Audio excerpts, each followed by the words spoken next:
श्री गणेशाय नमः. श्री स्वामी समर्थ. आज आपण उत्तरकांडातला श्री वाल्मिकी रामायण महात्म्य या अध्यायाचा 9वा आणि शेवटचा भाग वाचूया. महात्म्यांनो, यतींनी, ब्रह्मचार्यांनी तसेच प्रवीरांनी देखील रामायणाची नवाह कथा ऐकावी.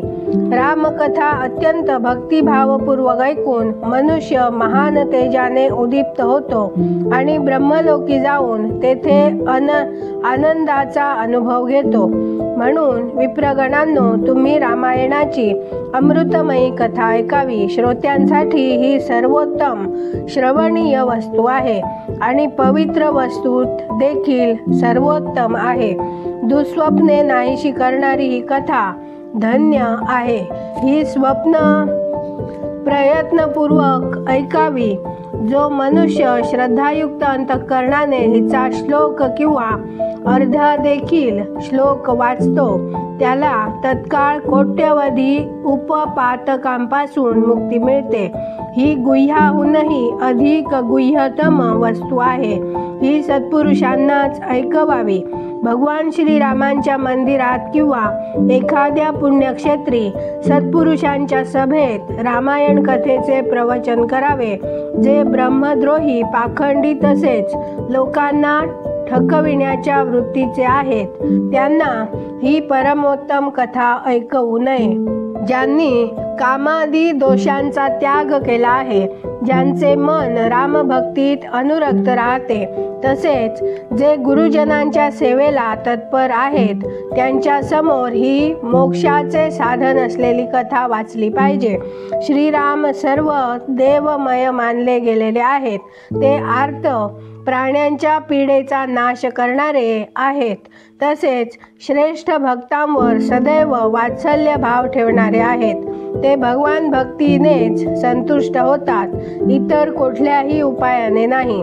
मनुष्याने विवश होऊन जरी त्यांच्या नामाचे कीर्तन अथवा स्मरण केले तरी तो समस्त पातंगांपासून मुक्त होऊन परमपदाचा धनी होतो. महात्म्यांनो, भगवान मधुसूदन संसाररूपी भयंकर तसेच दुर्गम वनाला भस्म करण्यासाठी उपयोगी पडणारा दावानल आहेत. ते आपले स्मरण करणाऱ्या मनुष्यांचा समस्त पापांचा सत्वर नाश करतात. या पवित्र काव्याचा प्रतिपाद्य विषय तेच आहेत. म्हणूनच हे परमोत्तम काव्य नित्य ऐकण्याच्या योग्यतेचे आहे. याचे श्रवण किंवा पाठ करण्याने हे समस्त पापांचा नाश करते. ज्यांची श्रीरामरसावर प्रीती आहे, भक्ती आहे, तेच संपूर्ण शास्त्रांच्या अर्थज्ञानात निपुण आणि कृतकृत्य होत. ब्राह्मणांनो, त्यांनीच उपार्जित केलेली तपस्या पवित्र, सत्य आणि सफल आहे. कारण रामरसाविषयी गोडी असल्याशिवाय रामायणाचा अर्थ जाणून घेण्याची ओढ वाटणार नाही. जो द्विज या भयंकर कलिकालात रामायणाचा तसेच श्रीरामनामाचा आधार घेतात तेच कृतकृत्य होत. रामायणाच्या या अमृतमयी कथेचे नवाह श्रवण करावे.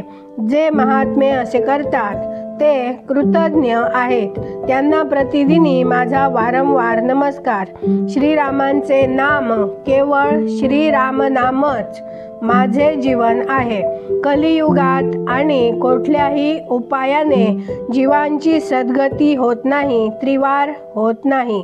सूत म्हणतात, महात्मा नारदांकडून अशा प्रकारे ज्ञानोपदेश लाभल्यावर सनतकुमारांना तत्काळ परमानंद प्राप्ती झाली. म्हणून विप्रवरांनो, तुम्ही सर्वजण रामायणाची अमृतमयी कथा ऐका. रामायण 9 दिवसातच ऐकलं पाहिजे. असं करणारा समस्त पापांतून मुक्त होतो. द्विजोत्तमांनो, हे महान काव्य ऐकून जो वाचकाची पूजा करतो त्यावर लक्ष्मीसह भगवान विष्णू प्रसन्न होतात. विप्रेंद्र गणांनो, वाचक प्रसन्न झाल्यावर ब्रह्मा, विष्णू आणि महेश प्रसन्न होतात. याविषयी कोणताही अन्य विचार करता कामा नये। रामायणाच्या वाचकाला आपल्या वैभवानुसार गायी, वस्त्र, सुवर्ण तसेच रामायणाची पुस्तके आदी वस्तू दिल्या पाहिजेत। त्या दानाचं पुण्यफल सांगतो, तुम्ही एकाग्रचित्त होऊन ऐका। त्या दात्याला ग्रह तसंच भूत, वेताळ आदी कधी अपाय करू शकत नाही। श्रीरामचरित्राचे श्रवण केल्यावर श्रोत्याच्या संपूर्ण श्रेयाची वृद्धी होते। त्याला अग्नीची बाधा होत नाही, त्याला कधी चोरादींचे भय राहत नाही। तो या जन्मात उपार्जित केलेल्या समस्त पापांमधून तत्काळ मुक्त होतो। तो या शरीराचा अंत झाल्यावर आपल्या 7 पिढ्यांसह मोक्षाचा धनी होतो। पूर्वकाळी सनतकुमार मुनींनी भक्तिपूर्वक विचारल्यावर नारदांनी त्यांना जे काही सांगितलं ते सारं मी तुम्हाला सांगितलं। रामायण आदी काव्य आहे ते संपूर्ण वेदार्थांच्या संमतीला अनुकूल आहे। याच्याद्वारे सर्व पापांचं निवारण होतं।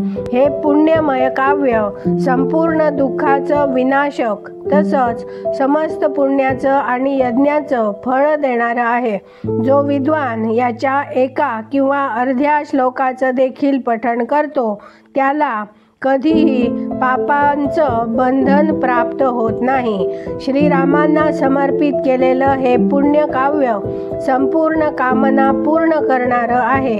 जे लोक भक्तिपूर्वक हे ऐकतात किंवा जाणून घेतात त्यांना प्राप्त होणाऱ्या पुण्यफलाचं वर्णन ऐका।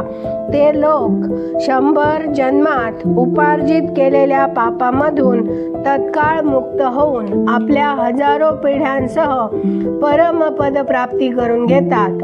जे प्रतिदिनी श्रीरामांचं कीर्तन ऐकतात त्यांना तीर्थसेवन, गोदान, तपस्या तसंच यज्ञ करण्याची काय आवश्यकता आहे।